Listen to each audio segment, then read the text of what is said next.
ohatra ny principe numéro 9.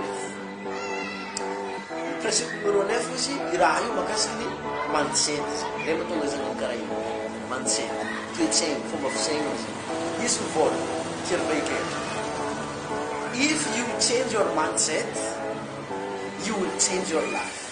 If you change your mindset, you will change your life. Araka ny raha soratanao zegny alovako ko aminao itsy izy. Principe numéro 9 atsika io. Ny raha nivolagny zegny hoe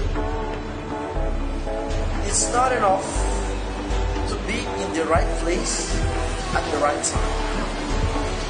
You have to be the right person in the right place at the right time. Mana tsy ampy izy koa anao amin'ny toerana mariny avy eo amin'ny lera mariny.